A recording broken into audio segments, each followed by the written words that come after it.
జనగణ మంగళదాయకుడా ఘనమగు చరితల నాయకుడా పలుతరములు మము పరిపాలించర స్వామికుడా నవయుగ మేధో సైనికుడా సమయము తెలియని సేవకుడా యువన వ్యాంధ్రకు ప్రగతిని చూపర సాధకుడా వైతాళికుడా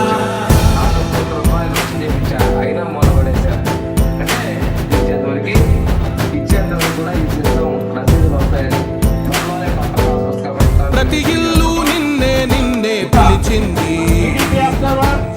ప్రతి గడప నీకే స్వాగతమంటోంది ప్రతి మనసు నువ్వే గెలవాలంటోంది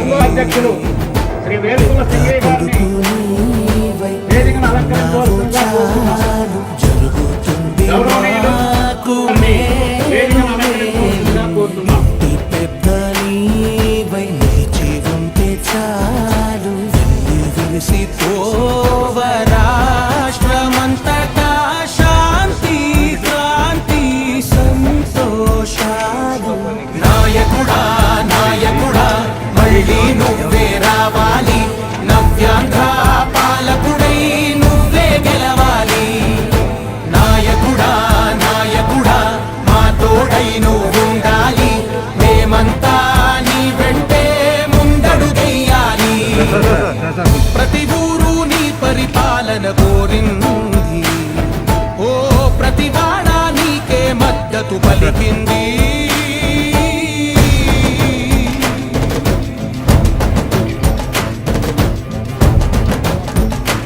ఐకం జానయ్య గారు వల్లభోతు సుబ్బారావు గారు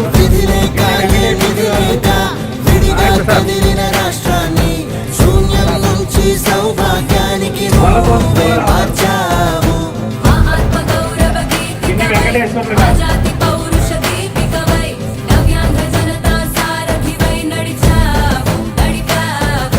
మా బంగారు భవితనువై మా రానున్న చరితనువై మా ప్రియతమ నేతనువై పిలిచావు గెలిచావు సగమున ఆగిన ఉన్నతి కోసం ఆంధ్రుల కల అమరావతి కోసం ఓలవరం సాకారము చేయగా పొంగిపోతా ఉంది పాదించగరే పటిదారికి దీపము నీవై రాష్ట్రము నేలగరావా నాయకుడా నాయకుడా మళ్ళీ నువ్వే రావాలి నవ్యాంధ్ర పాలకుడై నువ్వే గెలవాలి నాయకుడా నాయకుడా మా తోడై నువ్వుండాలి మేమంతా నీ వెంటే ముందడుగెయ్యాలి.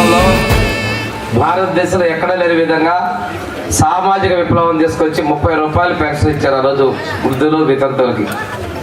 ఆ రోజుల్లోనే 2 రూపాయల కిలో బియ్యం ఇచ్చి ఆహార భద్రతను కల్పించినటువంటి నాయకుడు ఎన్టీ రామారావు గారు. దాని వారసత్వంగా వస్తున్నప్పుడు చంద్రబాబు నాయుడు గారు 30 రూపాయల పెన్షన్ 70 రూపాయలు చేశాడు. మళ్ళీ ఆ 70 రూపాయలు 200 పెంచింది కాంగ్రెస్ గవర్నమెంట్లో. 200 రూపాయల పెన్షన్ 2000 చేసినటువంటి వ్యక్తి నారా చంద్రబాబు నాయుడు గారు ముఖ్యమంత్రి ఉన్నప్పుడు చేశారు. 2000 ఉన్నప్పుడు మేము 3000 ఇస్తా ఉన్నాం, జగన్ 3000 ఇస్తున్నారు, జనం ఆయన గెలిపించారు. ఇట్లా 3000 ఇస్తారన్నట్టు ఊళ్ళో నాయకులు వదలగొట్టారు. కానీ 250 పెంచితే అవాక్కయ్యారు. విడతల వారీగా పెంచుకున్నాడు. చివరికి మన జనవరి ఫిబ్రవరి మార్చి 3 నెలలు మాత్రమే ఆయన 3000 ఇచ్చాడు. మేము ప్రకటించాం 4000 ఇస్తామని చెప్పాం, నమ్మద్దన్నారు. ప్రజలు మా మీద నమ్మకాన్ని విశ్వాసాన్ని పెంచారు, గొప్ప విజయాన్ని ఇచ్చారు, చరిత్ర సృష్టించారు. ఈ రాష్ట్రంలో దేశంలోనే ఒక గొప్ప విజయాన్ని తెలుగుదేశం, బీజేపీ, జనసేన ప్రభుత్వాలకు గొప్ప విజయాన్ని మీరు అందించారు.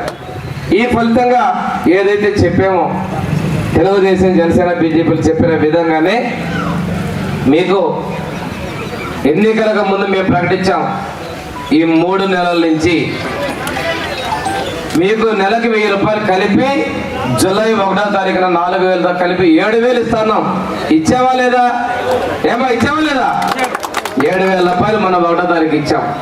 ఈ రోజున మళ్ళీ 4000 రూపాయలు వృద్ధులు, వికలాంగులు, ఒంటరి మహిళలు, డప్పు కళాకారులు, ఇటువంటి వాళ్ళందరూ కూడా మనం ఇవ్వడం జరిగింది. ఇంకో విషయం ఏంటంటే వికలాంగులకి ఆ రోజు తెలుగుదేశం ప్రభుత్వం 500 నుంచి 3000 పెంచితే నిన్న మేము 6000 పెంచేంత వరకు కూడాను ఆ 3000 ఉంది. అంతేనా? ఈరోజు మళ్ళీ 6000 చేసింది తెలుగుదేశం ప్రభుత్వం అనే విషయాన్ని మేము గమనించుకున్నాం. 100% అంగవైకల్యం ఉన్న వాళ్ళకి 15000 ఈ ప్రభుత్వం ఇస్తుంది. పోయిన నెలలో ఇచ్చాం, ఈ నెలలో ఇస్తున్నాం. పూర్తిగా కదలలేక మంచంలో ఉన్నటువంటి వాళ్ళకు కూడాను 15000 రూపాయలు దీర్ఘకాల వ్యాధులు ఉన్న వాళ్ళు కూడా మనం ఇవ్వబోతా ఉన్నాం. ఈరోజు రాష్ట్ర వ్యాప్తంగా 65 లక్షల మంది పేరుకి మేము పెన్షన్ పంపిణీ చేస్తా ఉన్నాం. చాలా పెద్ద మొత్తంలో పెన్షన్లు చేశాం. ఇప్పుడే పోతరాలు చెప్తున్నాడు ఈ గ్రామంలో అంతకుముందు 700 పెన్షన్లు ఉంటే దాన్ని 750 14, 19 తెలుగుదేశం ప్రభుత్వంలో 750 పెంచి 1400 చేస్తే ఇప్పుడు అదనంగా వీళ్ళు పెంచింది ఒక 200 అని చెప్పుకుంటూ మన గ్రామంలోనే చూస్తే 1645 మందికి 69,52,500 రూపాయల మొత్తాన్ని 1వ తారీఖున మన గ్రామంలో పేదలకు పంపిణీ చేయడం జరిగిన విషయాన్ని మనం తెలియజేస్తాము. ఈరోజు సామాజిక భద్రత లక్ష్యంగా తెలుగుదేశం ప్రభుత్వం ఎప్పుడు ముందుంటుంది.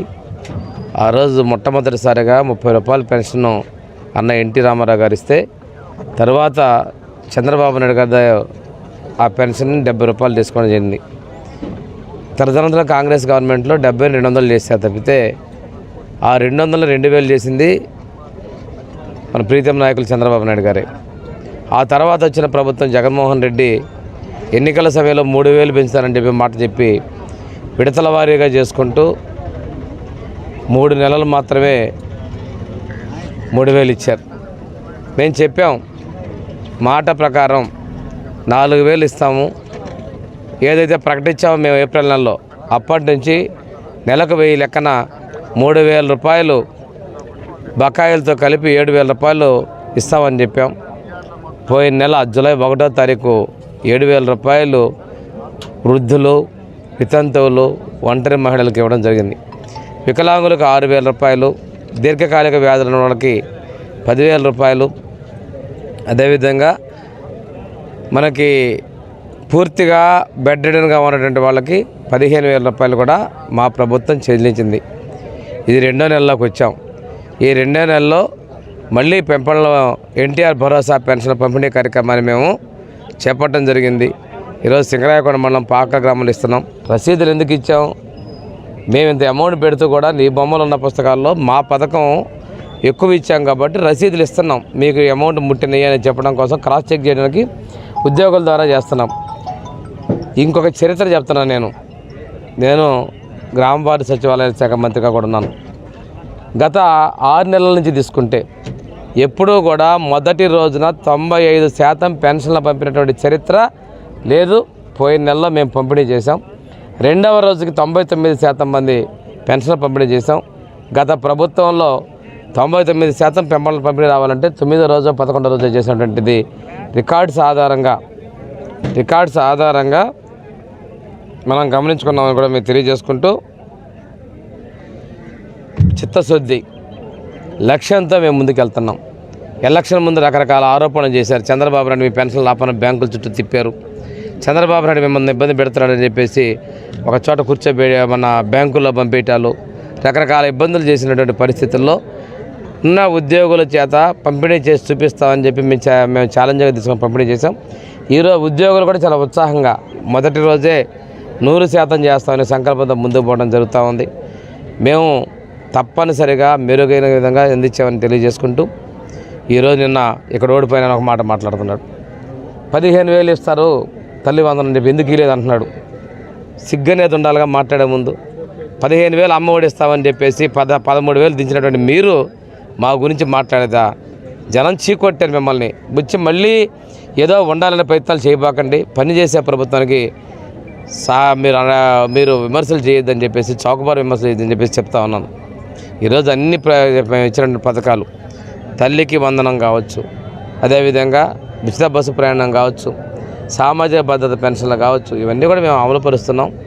రాష్ట్రాన్ని అప్పులమయంలో కూర్చోబెట్టిన మీరు అప్పులమయంగా చేసినటువంటి పరిస్థితుల్లో ఒక సమర్థ నాయకత్వంతో ముందుకెళ్తున్నాం. ఈరోజు తెలుగుదేశం, జనసేన, బీజేపీ సారథ్యంలో ఉన్నటువంటి ఎన్డీఏ ప్రభుత్వం ప్రజా సంక్షేమం కోసం ఉందనే విషయాన్ని మీరు గమనించుకోండి. మీరు శాశ్వతంగా కనుమరుగయ్యే రోజుల్లో కనిపిస్తున్న విషయాన్ని గమనించుకోవాలని చెప్పి తెలియజేసుకుంటూ, సామాజిక భద్రత లక్ష్యంగా మేము ముందుకెళ్తున్నాం అనే విషయాన్ని తెలియజేసుకుంటూ, ఈ రోజున ప్రతి చోట ప్రతి ఒక్కరికి ఇంటింటికి పెన్షన్లు అందుబాటు చేస్తున్నారు. భారీగానే జరుగుతా ఉన్నాయనే విషయం తెలియజేసుకుంటూ, ఇట్టి పరిస్థితుల్లో 100% పెన్షన్ పంపిణీ చేసే విధంగా చర్యలు తీసుకుంటామని చెప్పి తెలియజేస్తాం.